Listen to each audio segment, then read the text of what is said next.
Putin bicara bahwa Presiden Putin menanyakan, ini kamu sudah bangun luar biasa, ini ada satu area yang besar, tapi kenapa tidak dibangun? Kemudian pimpinan CESNY mengatakan kepada Putin, ini kami akan meminta supaya semua sudah kami bangun, tapi ini yang besar ini untuk masjid. Dibangun masjid, tapi terus Putin bilang oke, kalau gitu saya yang akan membangun masjidnya. Indonesia ini kan tadi saya bilang kenapa disebutkan di situ. Indonesia ini kan sudah menjadi anggota G20.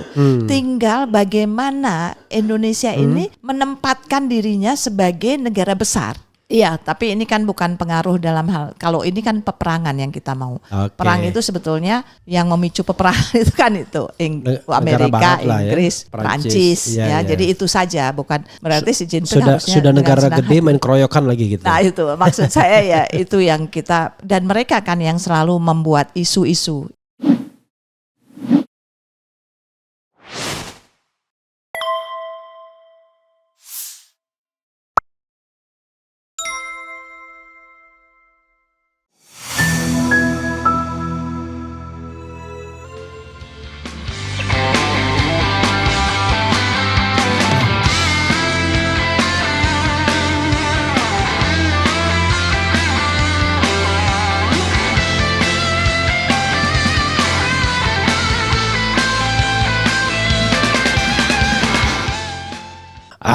Assalamualaikum warahmatullahi wabarakatuh.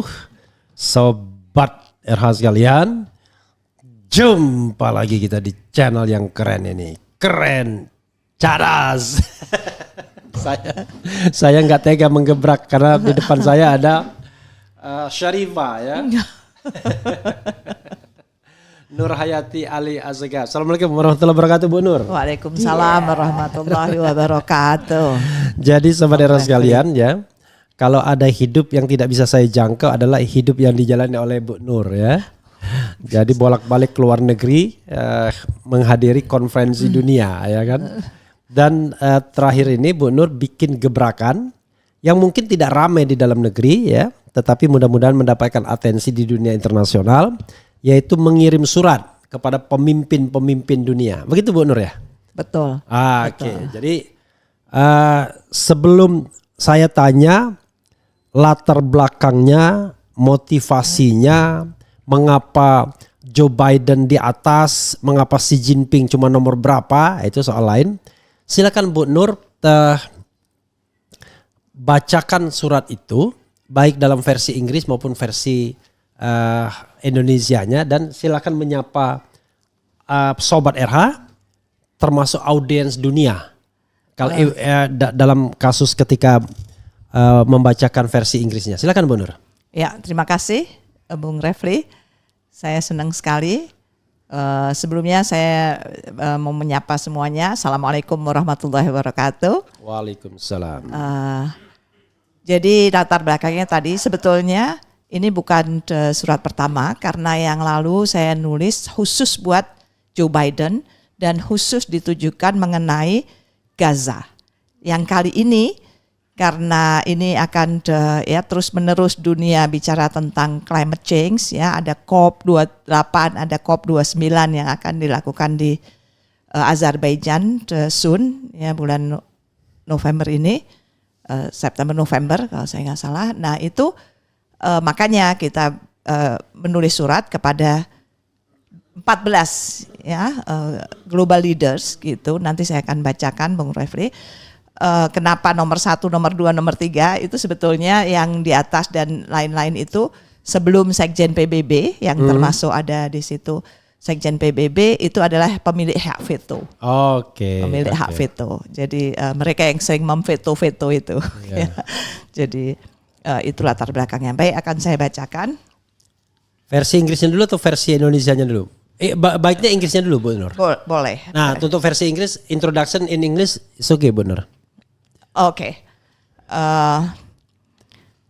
For our audience outside, yeah, in English speaking countries.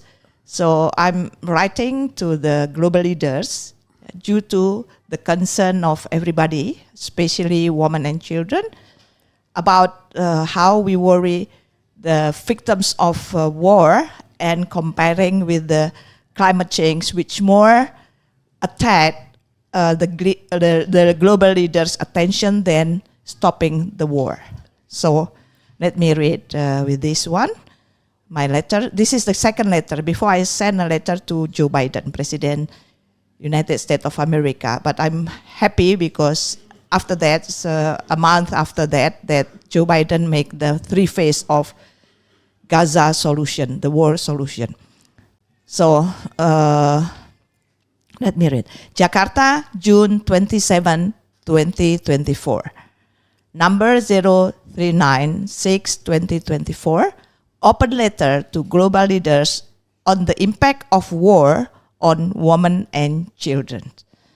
To President of the United States of America, His Excellency Joseph Biden. Prime Minister of the United Kingdom, His Excellency. Oh, this is a new one. It's already changed. Yeah, no more. This is next, but a new one. President of the Republic of France, His Excellency Emmanuel Macron. Prime Minister of Italian Republic, His Excellency Giorgia Meloni. President of Russia, His Excellency Vladimir Putin. President of the People's of Republic of China, His Excellency Xi Jinping. Secretary General of the United Nations, His Excellency Antonio Guterres. Prime Minister of Canada, His Excellency Justin Trudeau. President of the European Union, His Excellency Charles Michel. President of the Republic of Indonesia, His Excellency Joko Widodo. President of the Republic of Turkey, His Excellency Recep Tayyip Erdogan. President of the Republic of Mexico, His Excellency Andres Manuel López Obrador. Sovereign of the Kingdom of Saudi, His Excellency King Salman bin Abdul Aziz Al Saud. President of the Republic of South Africa, Matamela Cyril Ramaphosa. Dear esteemed leaders, I write to you as a global citizen deeply concerned about the pressing issue as a voice among millions of yearn for peace and stability in a world that seems increasingly fragmented by conflict. I'm compelled to address the dual crisis that confront humanity. The relentless march of climate change and the devastating impact of war, particularly on the most vulnerable among us, women and children. The image of the war-torn communities are heart-wrenching, and the stories of suffering are profound. During the Russia-Ukraine war, 2014 up to 2021, the data shows 3,016 civilian deaths were recorded, including 1,072 women and 152 children. OHCR 2022. In the most recent Israeli genocide in Gaza, among 24,686 bodies that were able to be identified, 70% of the dead are women and children under 18 years. Palestinian Health Minister, May 2024. Time and time again, women and children always bear the brunt of conflict, often finding themselves on the frontiers of survival, facing threat to their safety, well-being, and future. The disruption of families, the loss of education for children, and the heightened risk of violence against women are but a few of the dire consequences that extend far beyond the battlefield. While the world rightly relies to address climate change, a threat that knows no borders. We must also awaken to the immediate human cause of war.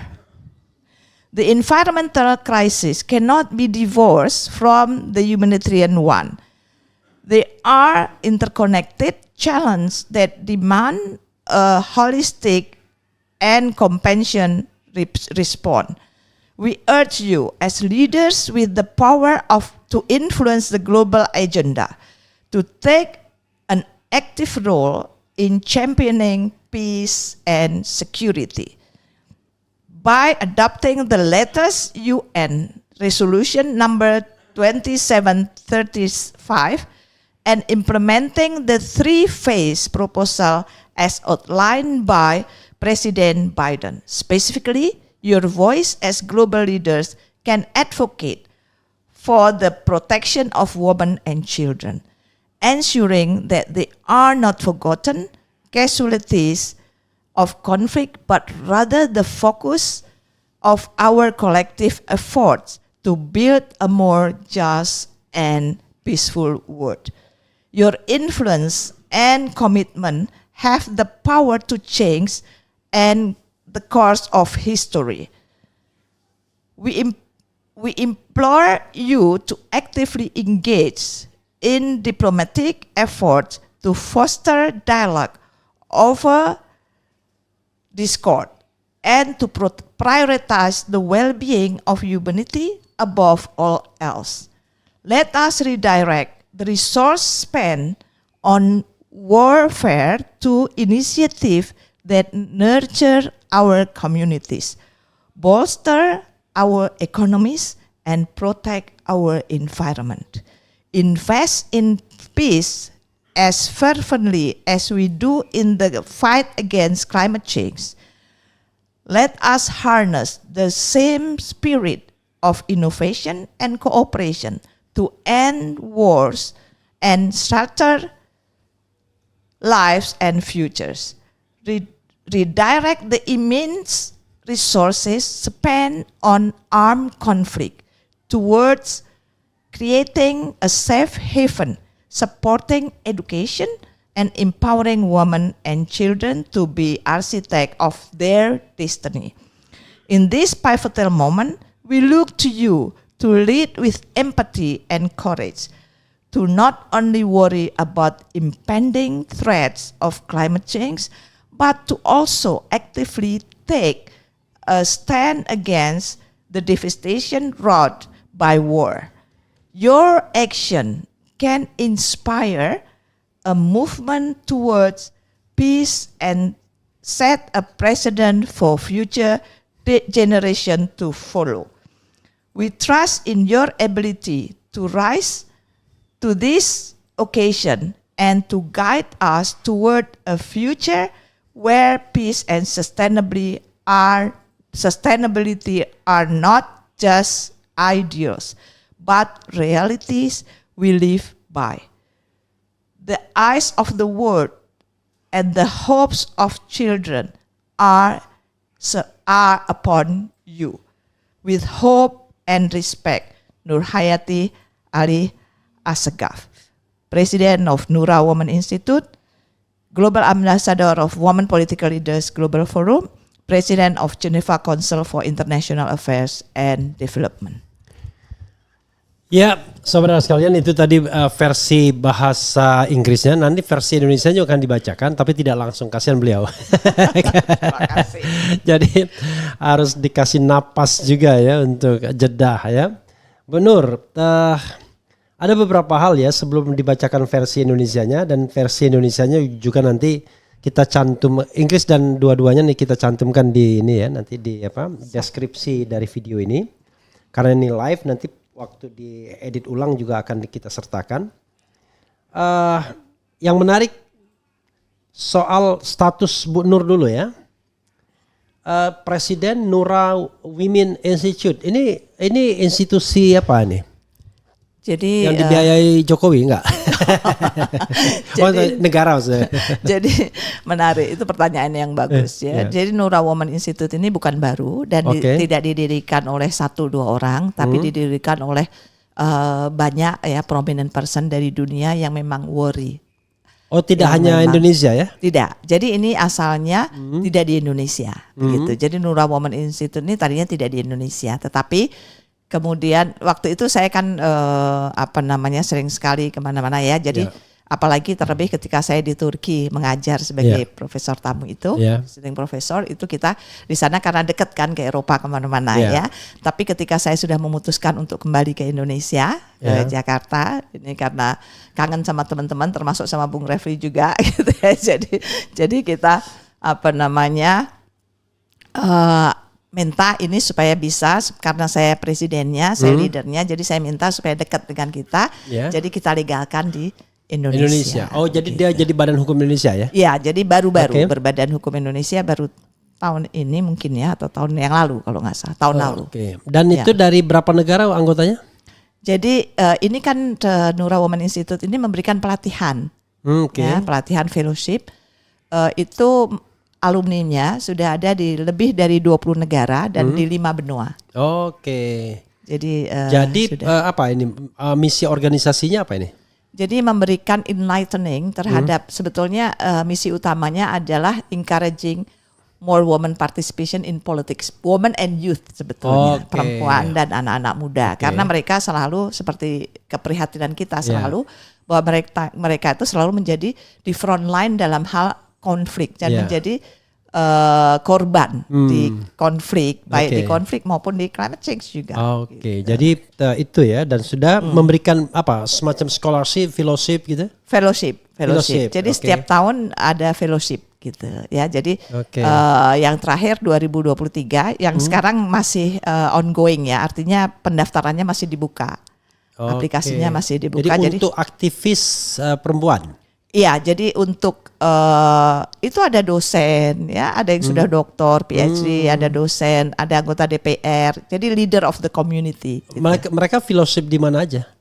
Fellowshipnya itu online. Oh, online, Ya, online. Tapi yang ngajar dari seluruh dunia. Jadi ada pengajarnya dari Amerika, ada dari Italia, ada dari Norway, ada di bawah Sekjen PBB. Terus ada mantan presiden gitu-gitu ya. Nur ngajar juga. Saya ngajar juga, salah satu dari pengajarnya. Tentang konflik, tentang women, tentang children gitu-gitu ya? Iya, tentang misalnya Women, Peace and Security kemudian tentang Sustainable Development Goals, kemudian tentang leadership, terus Women in Politics gitu, terus ada diplomasi, ada public speaking, ada negotiation. Jadi gitu. Memang empowering women ya, women and youth ya, dan anak muda gitu. Itu Nura Institute ya. Berikutnya yang juga dituliskan di sini adalah Women Political Leaders ya, Global Ambassador for SDGs. Ini apa ini? PBB program ini kan? Ini Women Political Leaders Global Forum ini kantor pusatnya di Brussels. Di Brussels ya, di Belgium. Jadi artinya kita sama sebetulnya. Cuman kalau Nura Women Institute ini bergerak di pendidikan, kalau ini mengumpulkan begitu. Jadi politisi-politisi, kemudian mantan-mantan presiden dan lain sebagainya. Tidak harus perempuan. Khusus perempuan ya, khusus makanya perempuan. Ada womennya ya. Iya, kemudian di setiap tahun kami juga mengadakan acara ya seperti Reykjavik Global Forum dan lain sebagainya begitu. Jadi Women Political Leader Global Forum ini berada di Eropa, mostly barat, mostly Western, di pusatnya Brussels. Brussels, Belgia ya? Di Belgia gitu. Tapi tidak menjadi underboard UN kan, kalau sama UN kita anggota sebagai NGO. NGO ya, tetapi yang yang registered ya gitu. Ya, registered ya, sosial itu kan ada kan di UN itu kan, UN, kita harus punya ECOSOC. Ya kan, di ECOSOC SDGs itu apa? Development Goals, Sustainable Development Goal. Sebelumnya kan MDGs ya. Iya, betul. MDGs Saya apa? Millennium Development Goals. Okay. Kemudian yang ketiga Presiden Geneva Council for International Affairs and Development. Ini apa lagi? Ini kantornya ada di Geneva. Di Swiss. Okay. Ya, di Swiss. Jadi membantu kan Geneva Council for International Affairs. Jadi kalau ada yaitu isu Sustainable Development Goals, isu refugee, isu keamanan, isu itu ada di situ. Seperti misalnya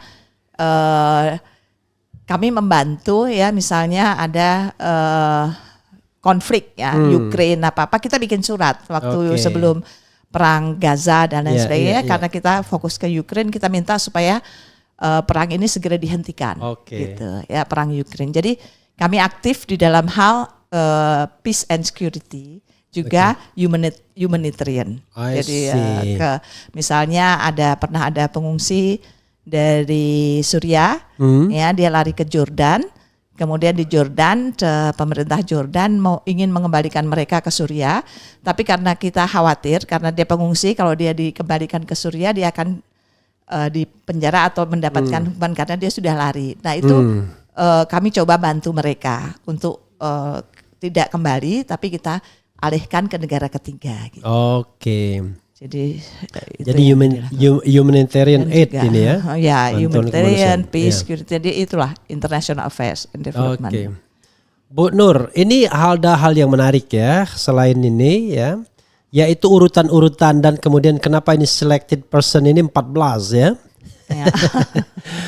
Jadi mungkin bisa, kalau saya ulangi ya, yang pertama Sobat Era sekalian, Presiden Amerika Serikat Joe Biden ya. Urutan kedua Perdana Menteri Inggris ya, Keir Starmer, baru ini ya. Iya. Dan mungkin karena masuk final Piala Eropa nggak ada hubungannya ya. Presiden Republik Prancis Emmanuel Macron ya. Perdana Menteri Italia Giorgia Meloni ya. Presiden Federasi Rusia Vladimir Putin. Presiden Republik Rakyat Tiongkok, cuma ke-6 saja, Xi Jinping ya. Kemudian Sekretaris Jenderal Perserikatan Bangsa-Bangsa Antonio Guterres, yang ke-7 saja ya, walaupun 7 itu sering langit. Perdana Menteri Kanada Justin Trudeau. Ini nggak ganti-ganti ya Justin Trudeau ini? Belum ya. Dari dulu kayaknya Justin Trudeau. Iya betul. Kemudian Presiden Uni Eropa Charles Michel ya. Kemudian Presiden Republik Indonesia 10 Joko Widodo. Ini ke-10 ini Joko Widodo. Tapi Messi ini ya, Messi, Pele, pemain-pemain hebat itu nomor 10. Presiden Republik Turki ya, Recep Tayyip Erdogan, gimana bacanya? Erdogan ya, Recep Tayyip Erdogan. Ini favoritnya Bu Nur nih kayaknya nih ya. 12 Raja Arab Saudi Salman bin Abdul Aziz Al Saud. Kemudian Presiden Meksiko kalau orang Meksiko bilang ya. Iya betul. Andreas Manuel López Obrador ya, bukan Comprador nih, Obrador. Ya. Kemudian Presiden Republik Afrika Selatan Cyril Ramaphosa ya. Kenapa nggak ada Australia di sini kalau mau ada benuanya? Tapi it's okay.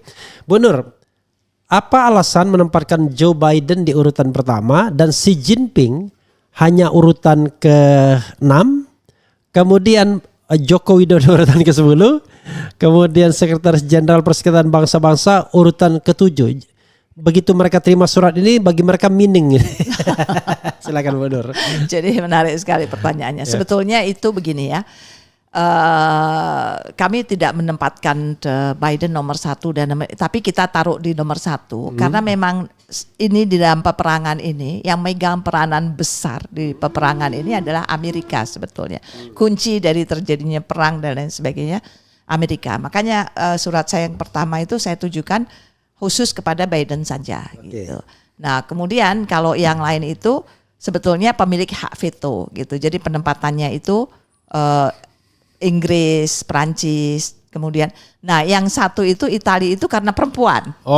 Italia soalnya tidak pemilik hak veto dia. Iya, tapi karena perempuan. Jadi kita juga mau ada perempuannya. Giorgia Meloni ini perempuan.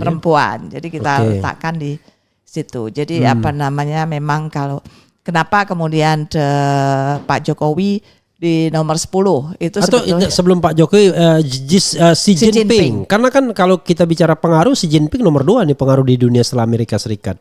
Iya, tapi ini kan bukan pengaruh dalam hal, kalau ini kan peperangan yang kita mau.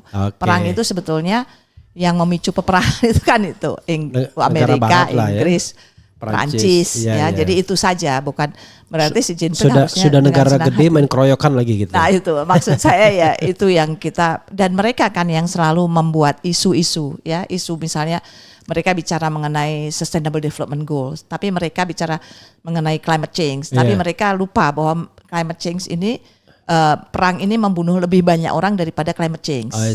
Jadi itu yang menimbulkan kenapa kita letakkan begitu, karena ada hal-hal yang penting buat mereka ketahui begitu. Artinya ya kita address ke mereka dulu begitu.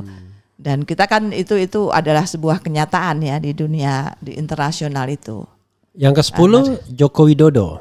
Nah, Pak Joko Widodo ini kan sebetulnya Indonesia ini kan negara besar ya, dan menjadi sekarang itu sebetulnya menjadi sorotan dunia ya, bagaimana Indonesia mampu memainkan perannya dalam hal konflik global ini begitu. Misalnya ini kan juga mengenai Palestina ya, dan perang Israel Palestina, kemudian climate change. Indonesia kan sebetulnya punya peran yang cukup strategis dalam hal ini begitu. Nah, itu makanya kita minta kita letakkan Pak Joko Widodo gitu. Dan Indonesia kan juga menjadi negara G20 ya. Jadi memang sudah sepantasnya kalau kita taruh di situ begitu. Yang menarik adalah ada favorit ya, setelah Presiden Joko Widodo adalah favorit Bu Nur, Recep Tayyip Erdogan.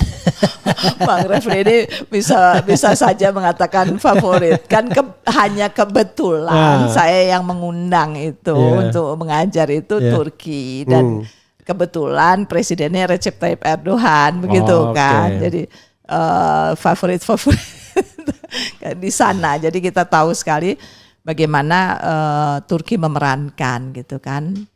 Erdogan ini memainkan peran. Kan Bung Refli sering dengar, tahu ya bagaimana ketika Ukraina sama Rusia perang ini, Rusia nggak mau kan diundang sama Uni Eropa, tidak hadir, diundang Amerika tidak hadir. Tapi ketika Erdogan yang mengundang, hadir. Jadi kedua negara Presiden Ukraina sama itu bertemu di Turki, di Istanbul. Oke, karena dia anggap posisinya in between ya.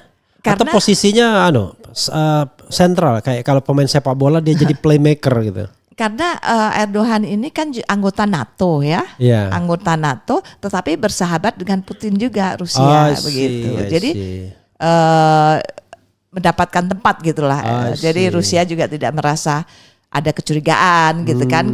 Tentunya kalau diundang itu mereka harus tahu kalau saya datang bagaimana kondisi saya, apakah saya akan di fait accompli gitu ya, maksudnya akan ini saya aman nggak gitu. Nah, kepercayaan tuh, trust itu penting. Secara building trust. Secara geopolitik, waktu perang Rusia dibantu pasukan Chechnya. Iya. Dan Chechnya kan, mayoritas 95% Islam situ. Iya, itu kan bagian dari Rusia. Iya. Artinya barangkali di situ juga ada kepercayaan Putin terhadap Erdogan mungkin ya. Jadi jangan lupa Chechnya itu ketika, ingat nggak ketika semua memisahkan diri kepada Rusia ya, kan Chechnya tidak memisahkan diri.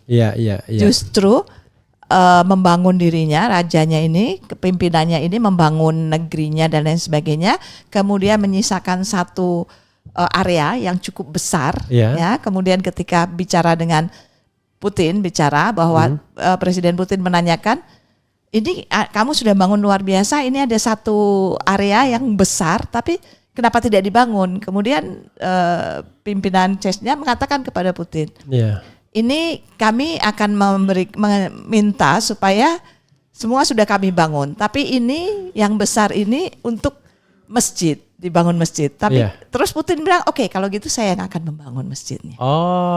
Dan saya akan meresmikan. Jadi masjid Chechnya itu dibangun oleh Putin. Bagus sekali masjidnya itu, saya lihat. Iya. Dan Chechnya termasuk negeri yang makmur ya? Iya, betul. Oke. Jadi itu ceritanya. Oke, Bu Nur, di sini memasukkan juga Arab Saudi. Iya, betul. Kenapa, Bu Nur? Arab Saudi ini kan sebetulnya juga pegang ke peran, ya, punya peran, ya, khususnya terhadap perang. Dia kan bisa berperan terhadap perang Israel sama Palestina, gitu kan. Jadi harus ada perwakilan dari Timur Tengahnya itu kan. Jadi kita ambil Arab Saudi yang paling ada kedekatan dengan Indonesia, ada kedekatan dengan semuanya begitu. Kenapa ambil Meksiko bukan Brazil? Rasanya Brazil lebih besar daripada Meksiko atau sama ya? Beda dalam hal geopolitiknya, ya. Jadi Meksiko lebih dekat dengan Amerika daripada Brazil. Begitu. Jadi itu ada anunya begitu. Tapi prestasi sepak bolanya kan lebih tinggi. Iya, betul. Brazil sama Argentina kan selalu bersaing dalam sepak bola. Argentina masuk final di Copa America. Nah, kan. Jadi, Argentina dan ada lagunya lagi kan? Iya.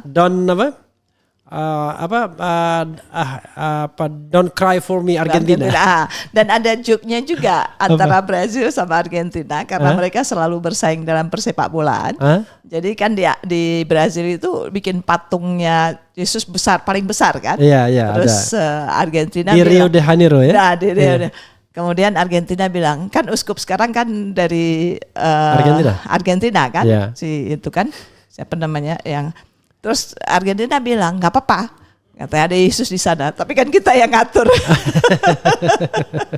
Jadi itu segitu ininya antara persaingan antara Argentina dengan. Dan for the time being leading Argentina sekarang. Iya, dan Afrika kan selama ini memang gencar ya yang melaporkan ke ICC kan juga South Africa. Melaporkan siapa? Israel. Jadi ICC itu International Criminal Court ya? Yes, itu kan yang bawa. Jadi kan bukan cuma itu ya, tetapi Nelson Mandela mengatakan ketika dia merdeka menjadi presiden, South Africa belum merdeka sebelum Palestina belum benar-benar merdeka sebelum Palestina merdeka. Itu yang diucapkan oleh Nelson Mandela. Makanya kenapa politik mereka begini sekarang lebih condong kepada seperti kita sebetulnya. Kita kan ada di Undang-Undang Dasar kita ya, bahwa kemerdekaan adalah hak segala bangsa. Iya. Walaupun kemudian tiba-tiba ada pengamat politik, ngapain kita mikirin Palestina? Gimana ini? Nah, itu yang harus ubah dulu konstitusinya itu ya. Nah, jadi hal-hal ini kan sejarah. Jadi makanya dan konsistensinya itu kan presiden siapapun tetap memperjuangkan apa yang diucapkan oleh Nelson Mandela begitu. Bu Nur, ini ada versi bahasa Indonesianya. Bu Nur atau saya mau membacakan? Bung Refli aja. Oh, saya. Ya. Jadi gantian. Gantian. Saya udah boleh ya. Jadi kan boleh. Lebih intonasinya pasti lebih bagus daripada karena bahasa Indonesia. Nah, tidak. Tapi maksud saya laki-laki kan ini butuh karena ini women and children sekarang. Saya coba bacakan versi bahasa Indonesianya ya. The only language yang saya kuasai secara baik. Mudah-mudahan terjemahnya sudah proper nih Bu Nur ya. Iya. Karena saya mau baca saya kancingkan dulu leher saya. Bismillahirrahmanirrahim. Jakarta 27 Juni 2024 kepada Presiden Amerika Serikat yang terhormat Joseph Biden. Perdana Menteri Inggris yang terhormat Keir Starmer, Presiden Republik Prancis yang terhormat Emmanuel Macron, Perdana Menteri Italia yang terhormat Giorgia Meloni, Presiden Federasi Rusia yang terhormat Vladimir Putin, Presiden Republik Rakyat Tiongkok yang terhormat Xi Jinping, Sekretaris Jenderal Perserikatan Bangsa-Bangsa yang terhormat Antonio Guterres, Perdana Menteri Kanada yang terhormat Justin Trudeau, Presiden Uni Eropa yang terhormat Charles Michel, Presiden Republik Indonesia yang terhormat Joko Widodo, Presiden Republik Turki yang terhormat Recep Tayyip Erdogan, Raja Arab Saudi yang terhormat Salman bin Abdul Aziz Al Saud, Presiden Republik Meksiko yang terhormat Andrés Manuel López Obrador, Presiden Republik Afrika Selatan yang terhormat Cyril Ramaphosa. Para pemimpin dunia yang terhormat, Saya menulis surat kepada Anda sebagai salah satu dari banyaknya warga dunia yang sangat prihatin terhadap isu-isu mendesak ini. Sebagai wakil suara jutaan orang yang mendambakan perdamaian dan stabilitas di dunia yang tampaknya semakin terfragmentasi oleh konflik, saya terdorong untuk membahas dan mengekspos dua krisis yang dihadapi umat manusia saat ini. Perubahan iklim yang terus-menerus terjadi dan dampak buruk perang, khususnya terhadap kelompok yang paling rentan di antara kita, perempuan dan anak-anak. Gambaran tentang saudara-saudara kita yang dilanda perang sangat menyayat hati dan kisah penderitaannya sangat mendalam. Selama perang Rusia-Ukraina 2014-2021, benar ya 2014-2021 ini ya? Datanya itu yang. Oke.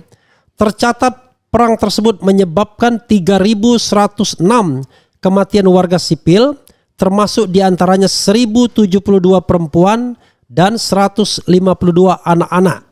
Ya, datanya dari OHCHR 2022. Dalam genosida Israel di Gaza, di antara 24.686 jenazah yang dapat diidentifikasi, berarti ada yang tidak teridentifikasi. 70% korban tewas adalah perempuan dan anak-anak di bawah 18 tahun. Data Kementerian Kesehatan Palestina Mei 2024. Terus menerus sepanjang sejarah, perempuan dan anak-anak selalu menanggung beban konflik. Sering kali terjebak di garis depan perang untuk berjuang bertahan hidup. Dan menghadapi ancaman serius terhadap keselamatan, kesejahteraan dan masa depan mereka. Hilangnya anggota keluarga, hilangnya pendidikan bagi anak-anak, dan meningkatnya risiko kekerasan terhadap perempuan hanyalah sebagian kecil dari dampak buruk yang terjadi. Meskipun dunia sudah melakukan upaya untuk mengatasi perubahan iklim, sebuah ancaman yang tidak mengenal batas negara, kita juga harus menyadari dampak langsung dari perang terhadap umat manusia. Krisis lingkungan hidup tidak dapat dipisahkan dari krisis kemanusiaan. Tantangan-tantangan tersebut saling berhubungan dan memerlukan respons yang holistik dan penuh kasih sayang. Kami mendesak Anda, para pemimpin dunia, yang mempunyai kekuatan untuk mempengaruhi agenda global, untuk mengambil peran aktif dalam memperjuangkan perdamaian dan keamanan, dengan menerapkan resolusi PBB nomor 2735, serta proposal 3 fase yang digariskan Presiden Biden. Secara khusus, suara Anda sebagai para pemimpin global dapat mengadvokasi perlindungan perempuan dan anak-anak, memastikan bahwa mereka tidak menjadi korban konflik yang terlupakan, melainkan menjadi fokus upaya kolektif kita untuk membangun dunia yang lebih adil dan damai. Pengaruh dan komitmen Anda memiliki kekuatan untuk mengubah jalannya sejarah.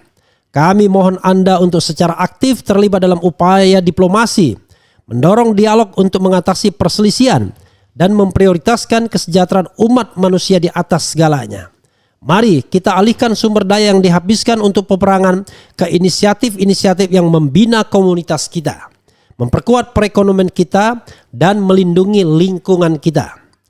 Berinvestasilah dalam perdamaian dengan sungguh-sungguh seperti yang kita lakukan dalam perjuangan melawan perubahan iklim.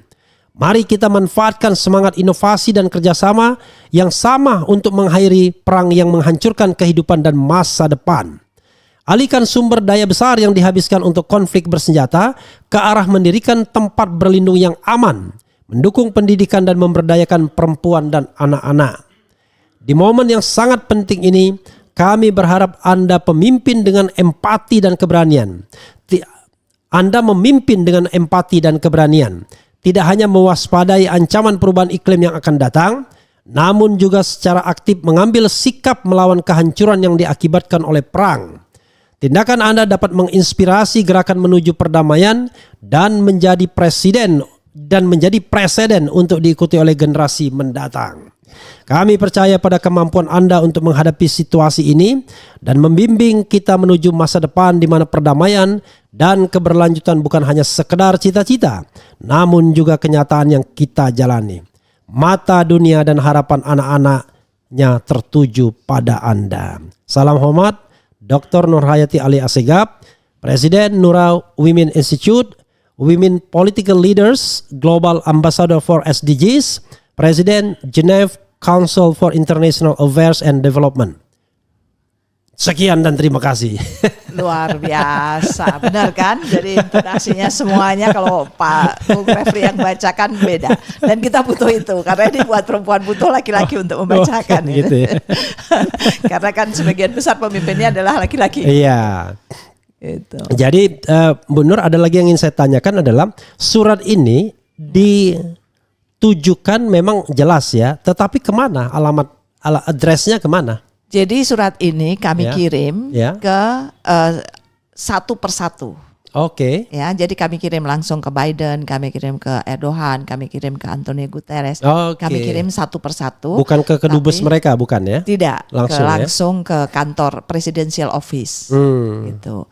Nah, kemudian ya biasa nanti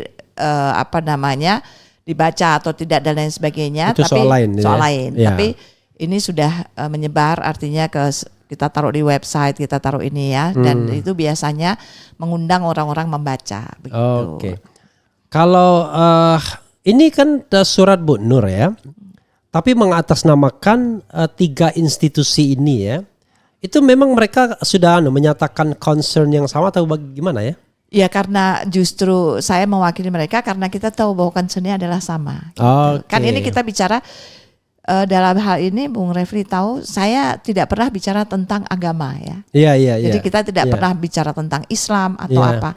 Tapi ini memang benar-benar kemanusiaan yang menjadi concern bersama gitu. Yang terjadi ini kan tidak bisa ditolerir lagi begitu. Kalau kita concern mengenai climate change, kenapa nggak sama menghentikan peperangan gitu kan? Memang kepentingannya beda. Kalau peperangan ini kan ada penjualan senjata gitu ya. Nah itu yang kita tadi katakan bahwa daripada buat biaya persenjataan dan lain sebagainya, kenapa nggak kita ubah untuk biaya pendidikan, untuk pemberdayaan ekonomi dan lain sebagainya? Karena ini korbannya kan perempuan dan anak-anak. Terus kapan? Saya kalau baca surat ini kadang-kadang waktu saya baca pertama saya juga nangis karena ini adalah apa yang sedang terjadi begitu.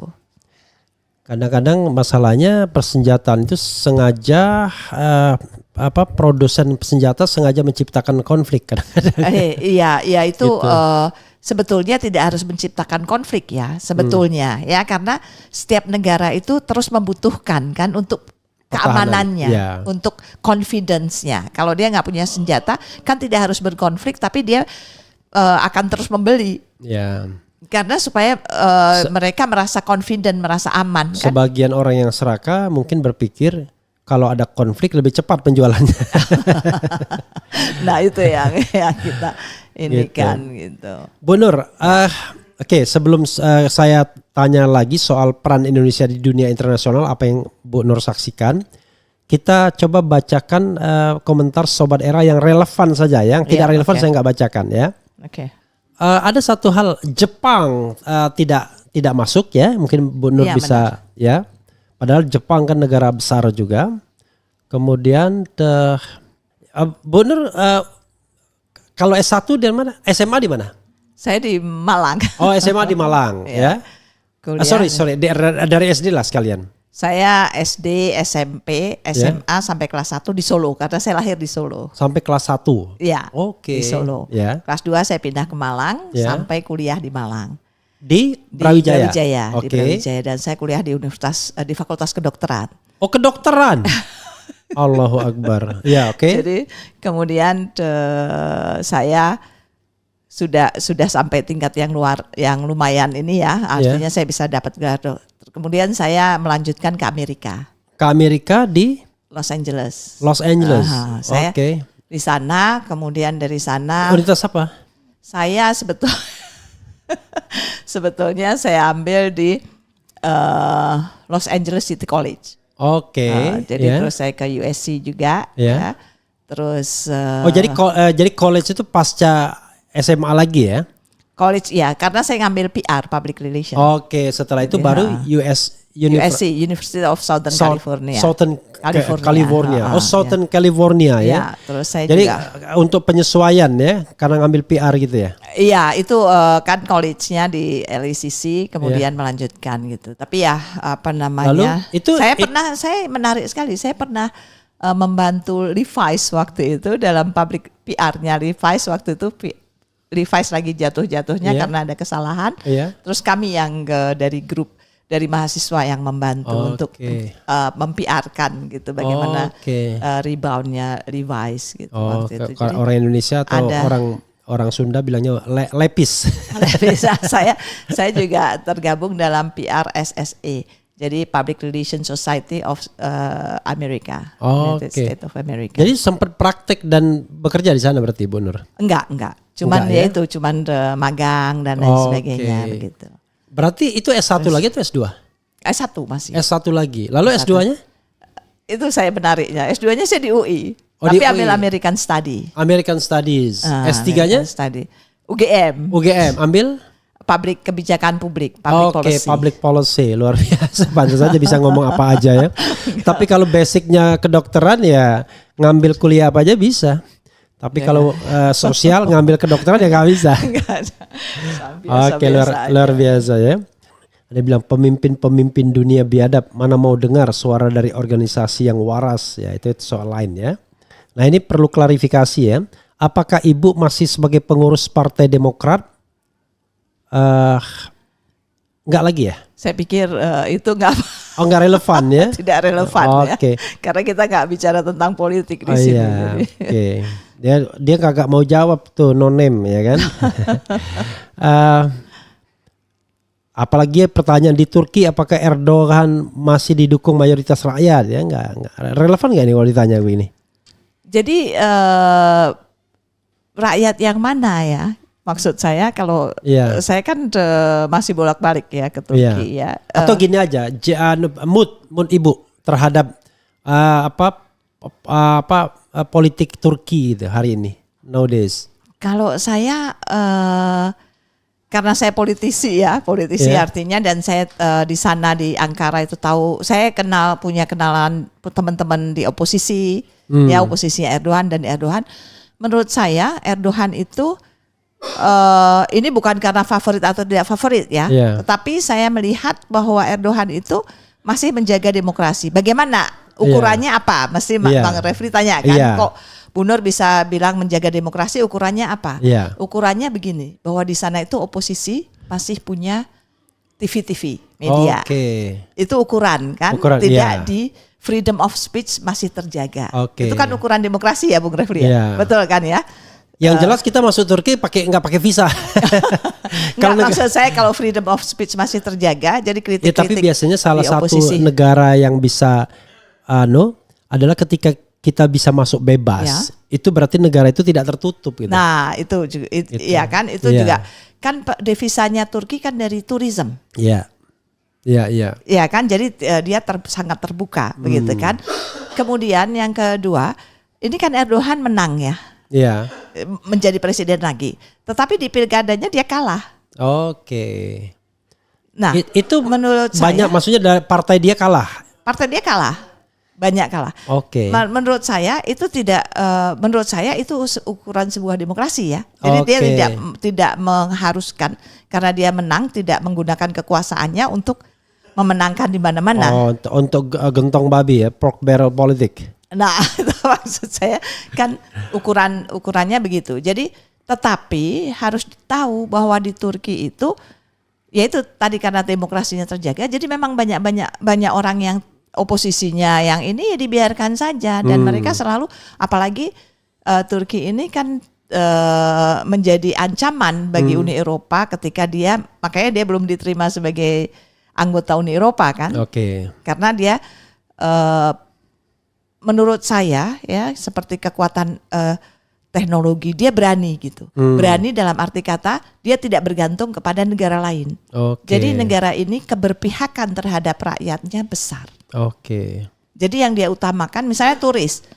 Dia turis mau merasa ini, dia nggak, yang penting rakyat dia itu sejahtera, bisa mendapat keuntungan dari turis. Misalnya apa?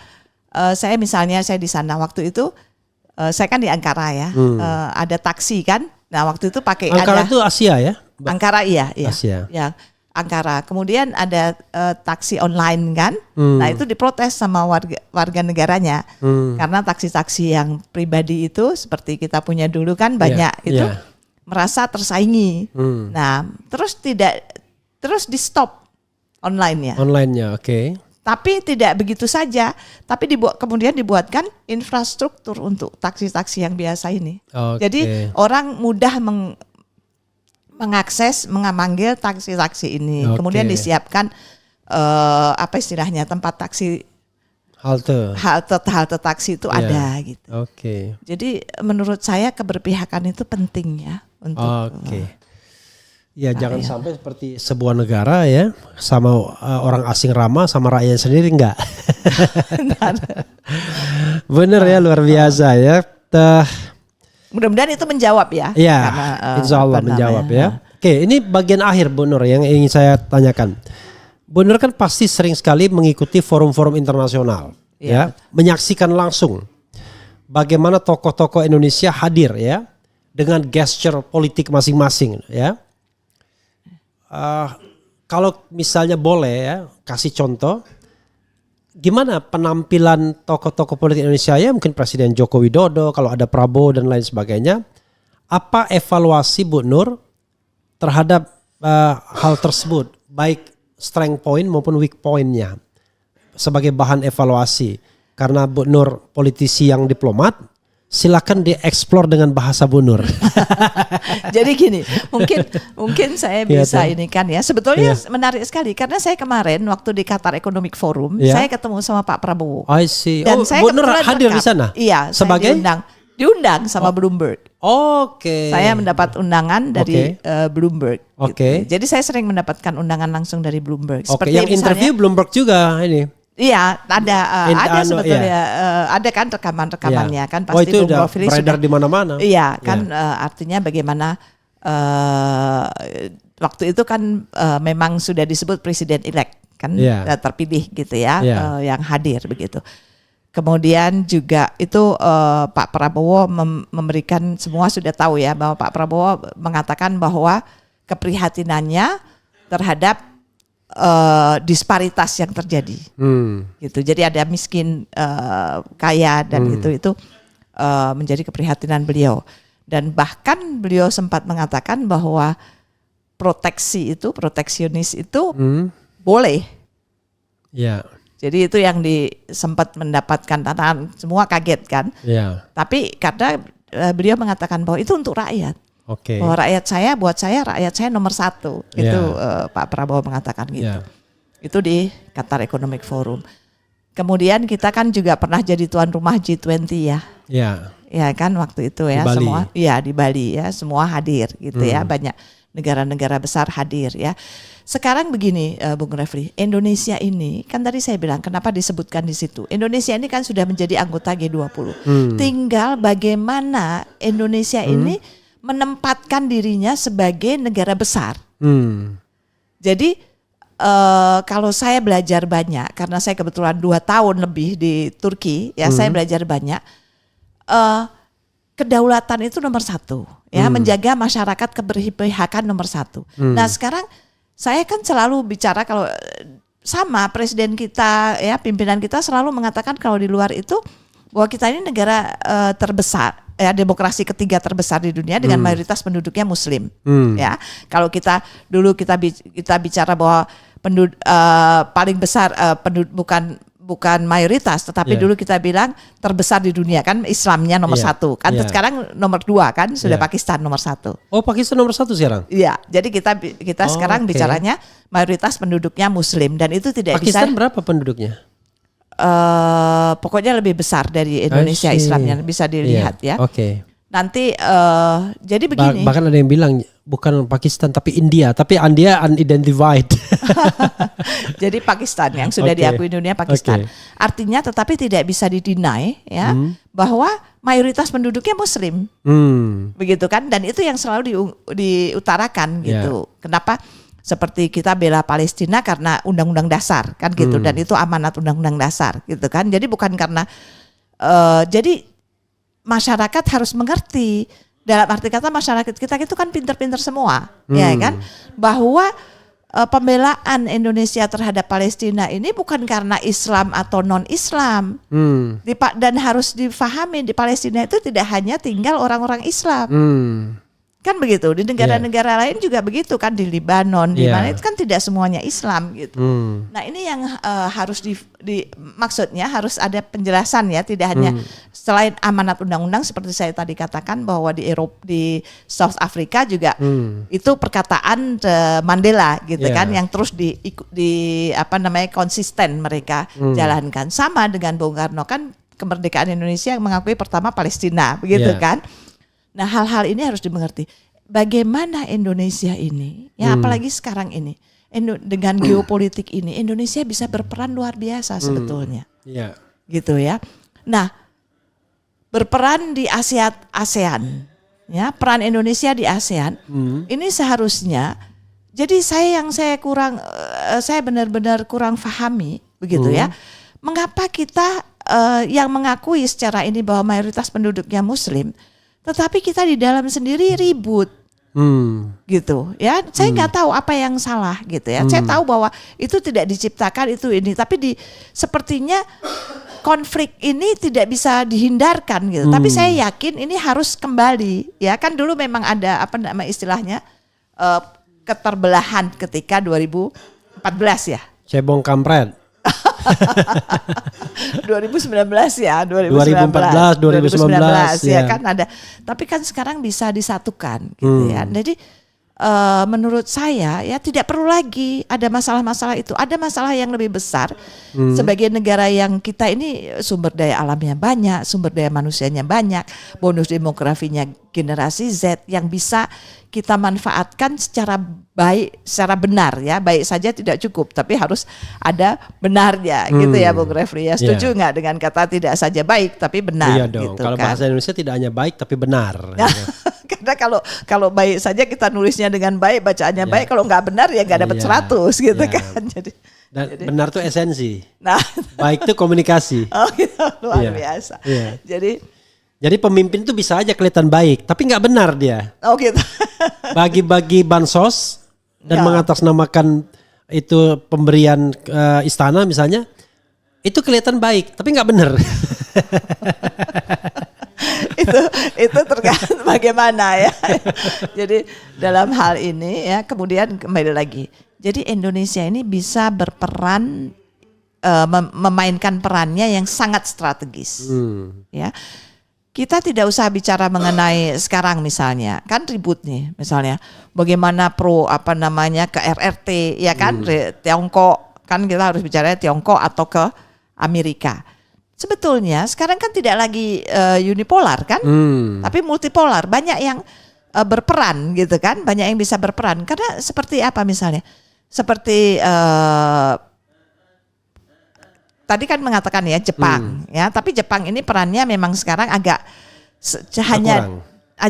berkurang di dunia internasional karena dia hanya sekarang ini dia lebih cenderung kepada bagaimana ya mempertahankan ya ekonominya supaya terus tidak menurun. Kan Jepang begitu, dan masih banyak masalah di Jepang sendiri misalnya dengan masalah-masalah sekarang kan sudah tidak ada lagi di Jepang itu. Coba Bung Refli terakhir ke Jepang kapan? Sekarang lebih banyak, keamanan juga berkurang ya. Saya bilang semua merasakan itu, turis-turis merasakan. Misalnya ke Jepang 2016, 2017. Nah terakhir saya juga kaget karena ternyata di Jepang sudah tidak aman lagi. Kalau dulu waktu saya pernah tinggal di Jepang di Tokyo itu saya kehilangan tas ketinggalan misalnya akan mudah ditemukan. Sekarang jangankan ketinggalan tas, sekarang handphone di hotel pun bisa hilang. Raib. Jadi artinya ekonomi menurun ya. Itu indikator keamanan yang tidak ini ya. Jadi ya keamanan karena ekonomi mungkin menurun, makanya saya bilang mereka struggle di dalam negerinya Jepang. Jadi tidak perannya di internasional dia tidak terlalu besar lagi gitu, kecuali dia mencoba mengembalikan keadidayaannya. Itu orang kaya kalau turun sedikit sudah gelisah. Dia mencoba membangun kembali digdayaannya. Seperti misalnya dia kehilangan banyak proyek di Indonesia kan begitu. Jadi dia mencoba building trust lagi gitu. Untuk Jadi Jepang, poinnya menurut gimana? saya, ya. Apa strength point dan weak pointnya?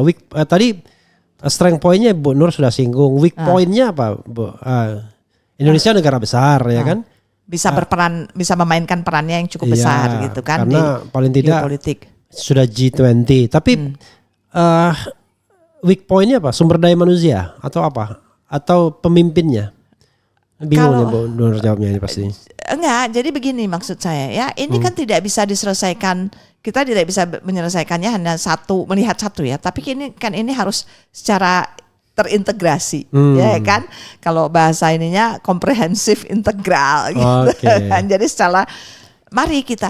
Nah, saya hanya ingin begini, kita kelemahan ya, yang saya pribadi ya melihatnya. Kelemahan itu ada pada masing-masingnya, karena selalu kalau ada masalah itu tidak dilihat akar permasalahannya apa, tapi hanya di cover di atas, seolah-olah selesai. Jadi tidak menyelesaikan masalah sampai ke akar masalah, begitu. Jadi itu saya kira yang harus kita sadari benar, gitu. Dan tidak ada, kalau orang kan selalu mengatakan bahwa ini pengalihan isu saja, gitu kan. Nah itu tidak boleh terjadi isu-isu itu. Seharusnya trust building gitu. Jadi sepertinya kita harus, tadi kan abis terbelah itu, sekarang yang harus kita lakukan adalah membangun kembali kepercayaan, trust building gitu. Oke. Trust building di antara semua. Bukan trust building di tengah demokratisasi yang carut marut. Terutama demokrasi election demokratik. Nah, enggak, menurut saya itu penting Bung Refli. Jadi Bung Refli juga harus mulai move on. Mulai tidak membangun trust building kan, kalau Bung Refli sudah dipercaya nih ya kan sama followernya. Iyalah, saya harus berpikir ya. Memang problem Indonesia ini adalah luka itu kan muncul bukan karena orang tidak mendapatkan jabatan. Kalau orang tidak mendapatkan jabatan, mungkin dia tidak akan masalah, ya kan? Ya.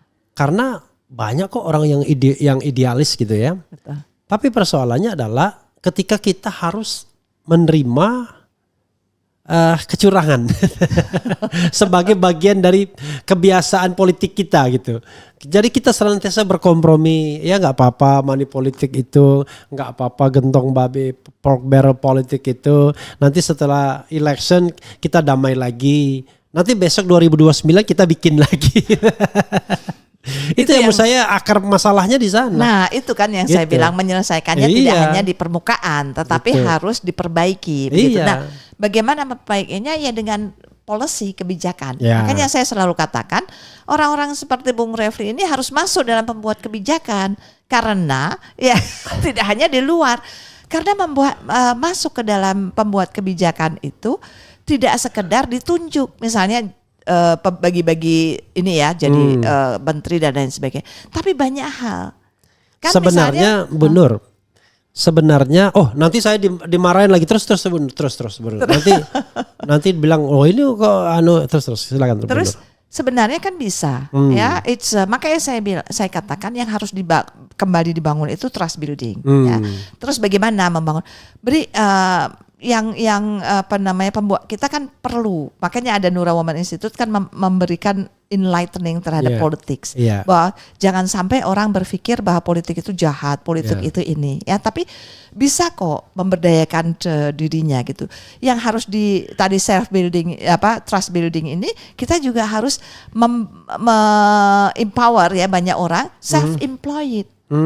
Seperti tadi saya katakan di Turki itu self-employed itu digerakkan. Jadi bagaimana self-employed? Misalnya orang mau pensiun, orang pensiun nggak bingung karena ketika dia punya rumah nih 300 meter, terus waktu dia mau pensiun dia sudah mikir, aduh rumah saya 300 meter ini, terus ada pinjaman dari bank gitu kan dengan soft loan ya, dia bisa rubah 300 meter tanahnya menjadi apartemen, misalnya 3 tingkat. Ya, dia bikin berapa apartemen itu, dari 300 meter jadi 6 apartemen.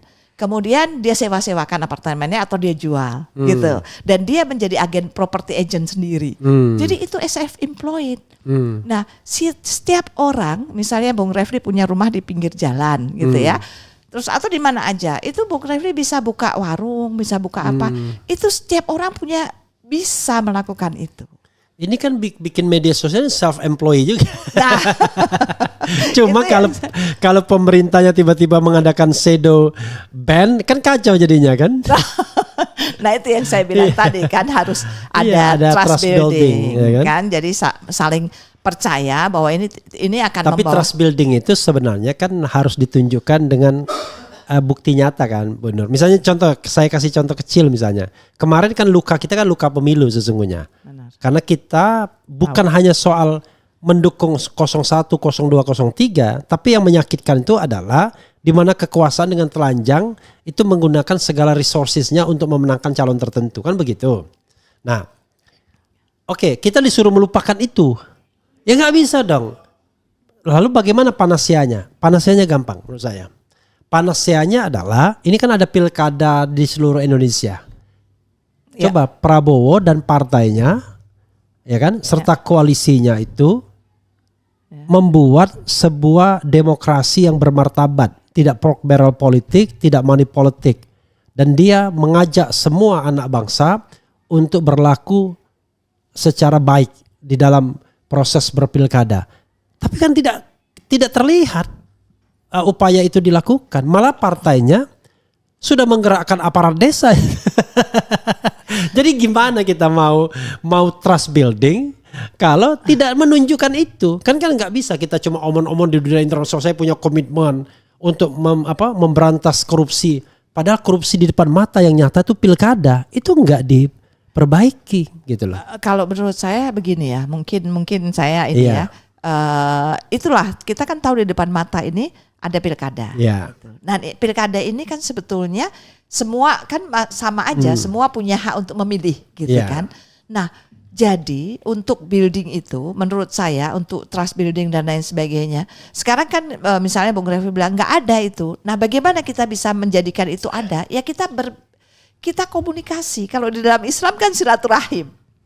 Ya kan jadi misalnya karena daerah itu kan diputus di daerah itu calon-calonnya kan kita bisa lihat. Sekarang kan orang masih komplit, masih merasa bahwa sama aja terjadi dinasti gitu kan. Jadi misalnya habis suami istri, habis suami istri anak gitu-gitu kan itu masih terjadi. Dan itu it happen kan dengan putusan Mahkamah Agung misalnya yang polanya sama. Yang sekarang sedang di-challenge di Mahkamah Konstitusi. Jadi kalau Mahkamah Konstitusi mau memperbaiki itu, dia segera putuskan di rel yang benar kan. Soal misalnya batas usia yang kemudian diterobos lagi dengan putusan Mahkamah Agung. Sebelumnya kita luka dan putusan Mahkamah Konstitusi kan. Ya betul. Jadi maksud saya yang kurang itu kan pendidikan politik sebetulnya. Ya, orang hanya saya kan pernah jadi DPR ya. Orang hanya diinikan dengan sudahlah nanti akhir aja dibayar gitu. Iya. Ya kan akhir aja dibayar dan masyarakat itu memang sukanya dengan cash and carry gitu. Jadi kalau kamu bayar ya ini yang pendidikannya sebetulnya salah kan. Nah demokrasi itu makanya saya pernah ditanya sama masalah di waktu saya bicara di itu ya Westminster Foundation for Democracy di Inggris, saya diundang sebagai pembicara. Itu mereka sempat tanya, mereka bilang terus saya kalau sama mereka saya bilang jangan ajarin kita orang Indonesia demokrasi. Karena kita lebih demokrasi daripada kalian. Saya bilang kita sampai RT saja dipilih oleh warga. Benar kan Bung Refli? Nah, sekarang terus mereka tidak demokrasi proseduralnya ya. Nah, terus kemudian mereka bilang kan orang Indonesia sudah pinter-pinter gitu kan. Coba lihat yang di Inggris aja ada berapa ribu. Saya bilang tahu nggak berapa banyak orang Indonesia? Ada 275 juta. Dan yang di Inggris berapa? 2.000. Kamu tahu nggak ada berapa pulau di Indonesia? 17.000 pulau. Yang kamu bilang di Inggris ada 2.000 taruh. Ya kan? Jadi kaget dia. Nah ini yang mereka tidak tahu. Ya, tidak tahu betapa sulitnya. Ya kan kita kalau kita anggota kan kita tahu rakyat kita, pemilih kita itu di ujung-ujung yang infrastrukturnya belum ada ya, belum ada internet, belum ada ini tuh kan lampu mati hidup dan lain sebagainya, itu kan masih banyak. Nah ini yang maksud saya, harus kita semua ini menjadi tanggung jawab kita semua seharusnya. Dan dimulai dari pilkada ini. Menurut saya memang kalau kita mau jujur, memang tidak sulit ya, tidak mudah untuk educate people yang ratusan juta itu. Tapi kan ada hal yang mudah, yaitu pemimpinnya memiliki komitmen untuk tidak menyalahgunakan kekuasaan. Kan itu lebih gampang karena itu bisa driven by ourselves.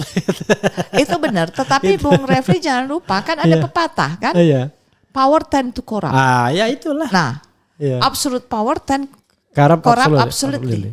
Kan itu ada pepatah. Nah bagaimana kita, nah itu sebagai warga negara, sebagai rakyat kita juga harus, kayak Bung Refli ini kan harus saling mengingatkan.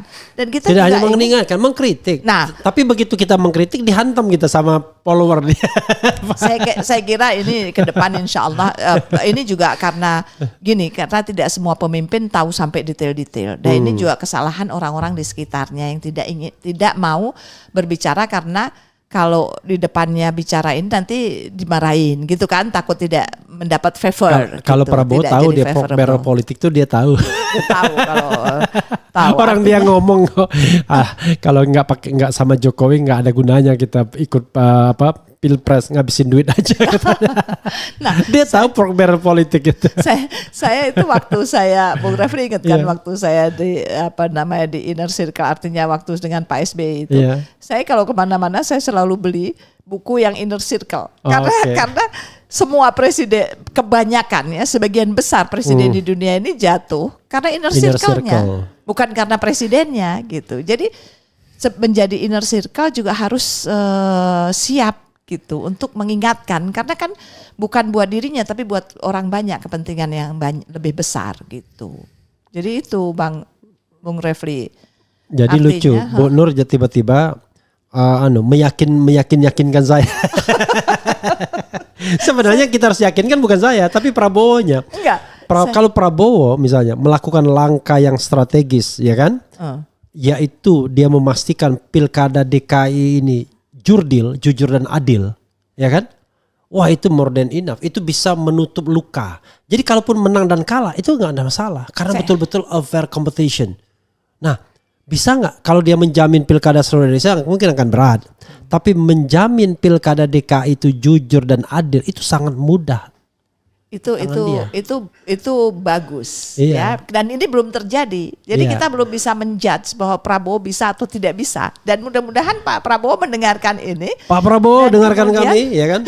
Luka itu bisa ditutup kalau Bapak kemudian menjamin pemilu Jakarta jujur dan adil. Pilkada no matter siapa yang menang.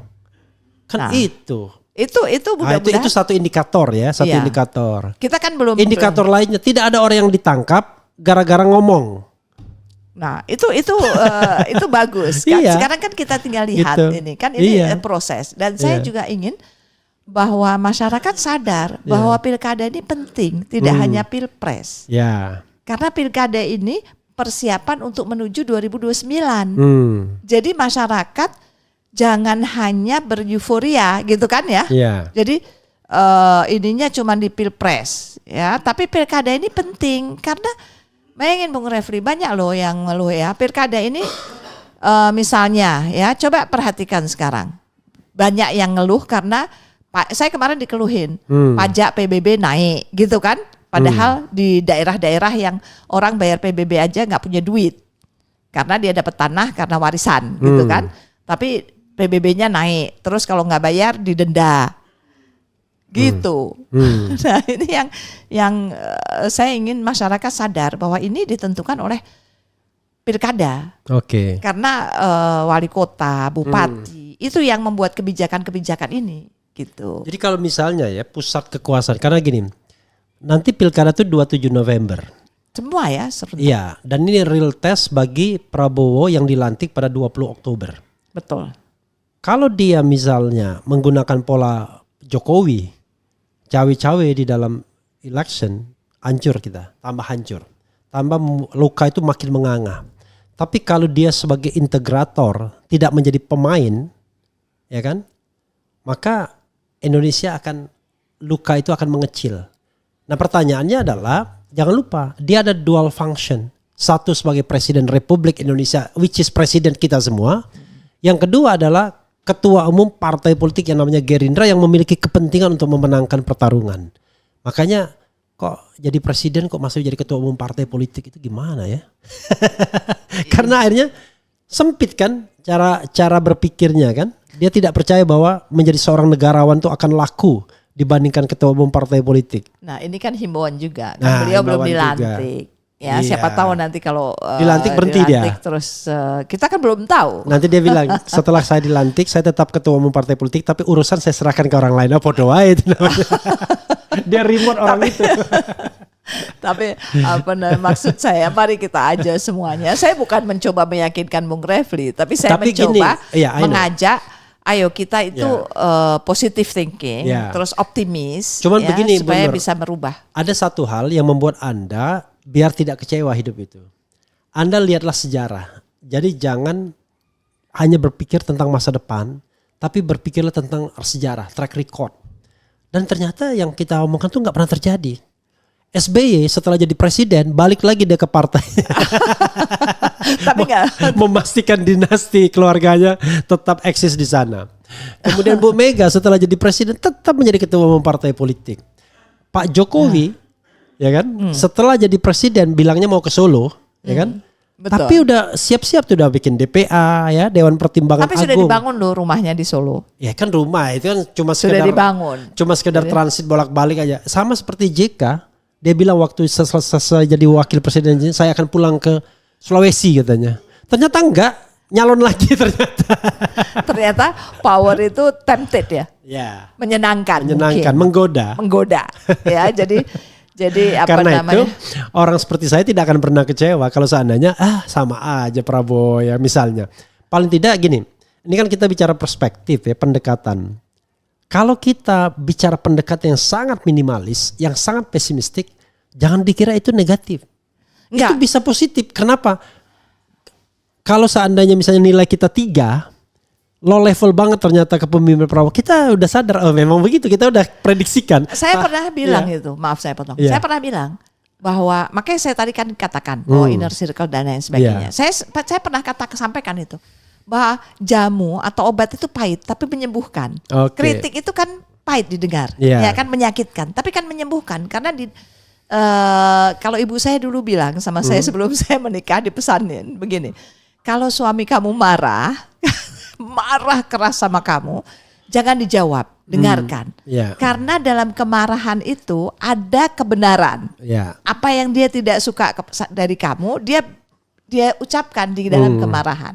Gitu kan? Tapi itu kan benar. Dalam kritik itu tidak selalu asal kritik. Di dalam kritik ada kebenaran, gitu kan? Nah, itu yang harus kita kemudian koreksi. Itu sama seperti memeras buah, ya kan? Buah itu, ya kan?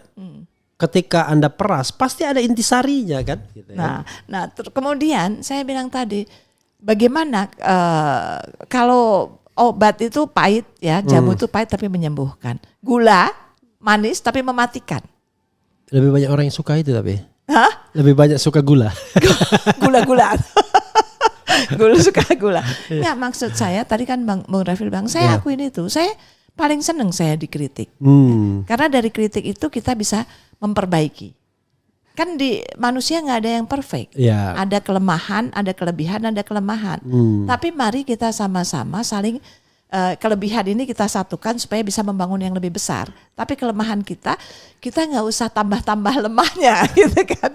Jadi artinya, dan kalau saya Bung Refli tadi Bung Refli bilang saya tidak mencoba meyakinkan Bung Refli, tapi saya justru dengan diri saya dalam menghadapi semua ini bagaimana saya mencoba ya berdamai dengan diri saya sendiri. Jadi berdamai dengan diri saya sendiri itu begini Bang Refli, saya mencoba ya begini, saya mencoba apa yang saya bisa lakukan ya gitu. Dalam situasi begini ini apa yang bisa saya lakukan gitu. Nah kalau kan saya kebetulan kemarin habis nonton film dan ini bagus sekali. Jadi ada orang tua yang mengatakan begini, ketika ini bukan karena Islam tapi karena filmnya Islam, ketika Rasulullah selesai dari perang Khandaq dan selesai, kemudian semua kan senang menang mau pulang. Tapi Rasulullah bilang ada perang yang lebih dahsyat di depan kita ketika kamu pulang. Oh itu setelah perang Badar itu? Oh perang Badar ya? Setelah perang Badar. Perang. Kan ada perang yang lebih besar di depan kita. Apa? Memerangi hawa nafsu. Nah ini yang harus kita sadari kan. Bahwa yang paling sulit diperangi itu, makanya kalau dalam Islam kan ada bulan puasa. Itu kan untuk memerangi hawa nafsu. Jadi saya mau bercanda sama Bu Nur. Hawa nafsu rakyat Indonesia sama hawa nafsu presiden itu beda. Kalau hawa nafsu satu rakyat Indonesia itu tidak merusak. Tapi kalau hawa nafsu seorang presiden itu daya rusaknya tinggi. Bung Refli ini paling bisa itu begitu ya kan. Tapi marilah kita sekarang marilah kita syukuri gitu. Alhamdulillah ini masih ya kan, jadi jangan terus ini masih bulan puasa. Alhamdulillah kita masih bisa berpikir secara realistis ya kan, masih ada Bung Refli yang mengundang saya ke sini atau saya yang ya kan bersilaturahim, dan ini mudah-mudahan terus ya kan, karena ini tidak bisa mengatakan bahwa Indonesia ini terlepas dari dunia. Karena sekarang nggak ada lagi borderless. Jadi semua ada kaitannya. Makanya tadi Bung Refli tanyakan apa peran Indonesia. Jadi jangan dibilang bahwa inward looking saja, semuanya harus outward looking. Karena kita sudah menjadi bagian dari global community. Sudah borderless, sudah nggak ada lagi batas-batas. Kan? Ya kan, semua orang bisa masuk dan keluar, bisa sudah kemana-mana. Nah, ini yang harus kita sikapi sebetulnya. Bagaimana kita bersikap? Tidak lagi kita memuja-muja orang Barat, tapi kita harus, kalau kita sekolah di luar bukan berarti kita jadi mereka. Tapi kita sekolah di sana untuk berbicara dengan mereka. Karena kita sudah tahu bahasa mereka kan. Tapi kalau sama orang kita harus lebih santun, karena kan ada budaya kita, nggak terus menyakiti hati orang suka-suka. Coba lihat di sosial, kadang-kadang kan ngomongnya nggak enak gitu. Coba, makanya saya selalu katakan sebelum dikirim ya WA atau apa teks atau yang di sosial media, baca lagi. Kira-kira Bu Nur mau dibacakan nggak yang nggak enak gitu? Nggak apa-apa. Kalau saya nggak apa-apa kalau itu. Karena ini live kita kan, yang nggak enak juga banyak gitu ya. Banyak, nggak apa-apa. Karena buat saya ya rugi gitu. Bacakan saja, buat saya senang. Mungkin itu ada kritik buat saya kan gitu. Jangan ini, misalnya gini. Ada yang bilang mudah-mudahan pilkada Jakarta jurdil. Amin ya, bagus ya.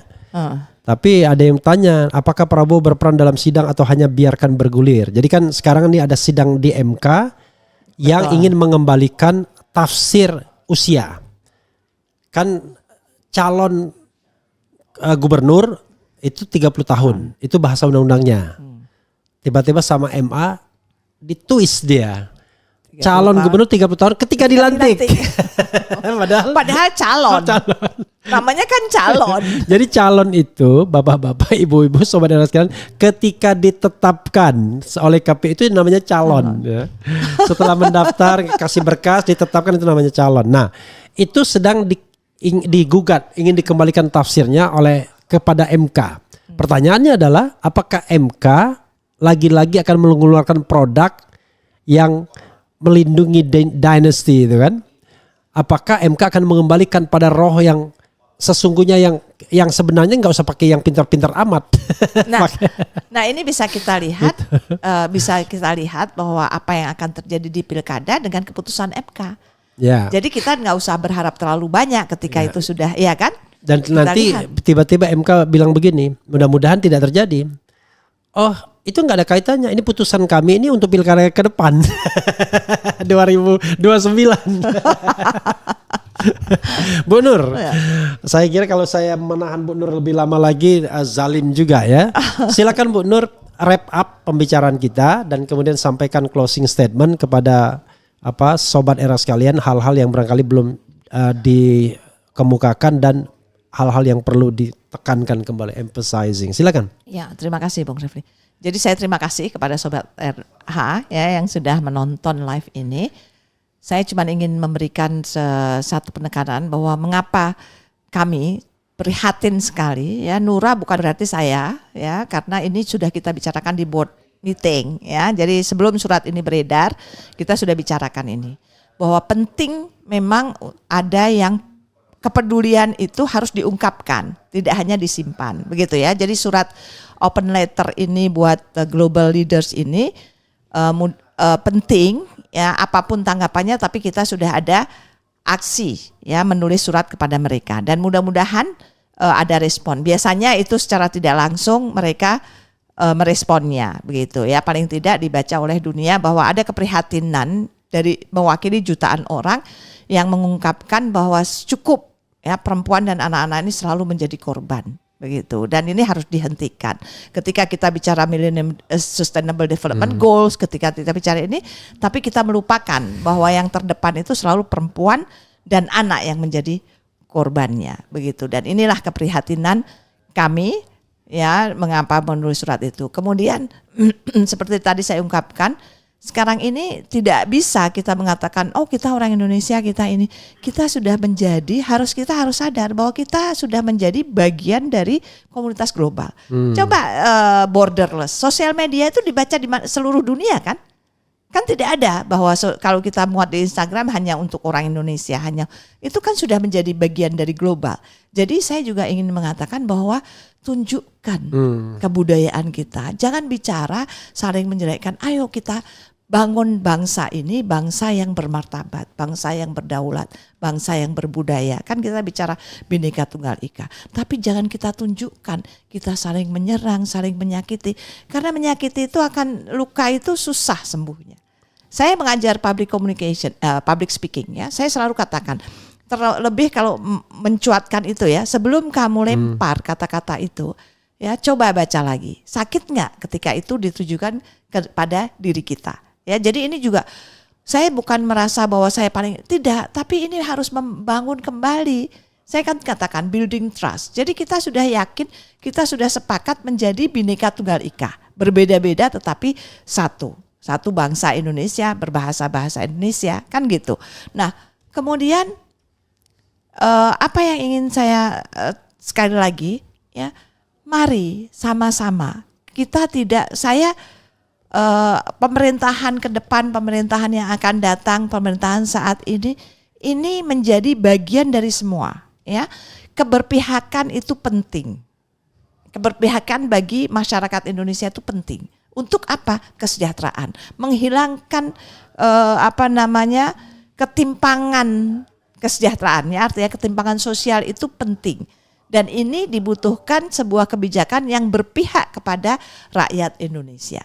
Terlepas apapun sukunya, apapun agamanya, dan apapun bahasanya, etnisitinya. Jadi itu yang harus kita inikan, Bung Refli. Dan saya terima kasih sekali lagi, Bung Refli sudah ngundang, ya. Dan mudah-mudahan ini bisa menjadi tonggak. Tadi kita katakan bahwa pilkada kita lihat, ya, apa yang kita inginkan. Jangan pernah berhenti berusaha untuk memperbaiki kesalahan, berusaha untuk menjadi lebih baik, berusaha untuk menangani segala macam dengan pikiran yang sehat, dengan pemikiran yang jernih, berdamai dengan diri sendiri dan lain sebagainya. Itu yang saya ingin tekankan, Bang Refli. Sekali lagi saya mohon maaf ya kalau saya bukan orang yang sempurna tentunya. Saya mohon maaf apabila ada yang tidak berkenan. Ya, Assalamualaikum warahmatullahi wabarakatuh. Waalaikumsalam warahmatullahi wabarakatuh. Ya, saya tidak ada yang tidak berkenan, semua pasti berkenan karena belajar dari orang yang cerdas itu pasti akan mencerdaskan.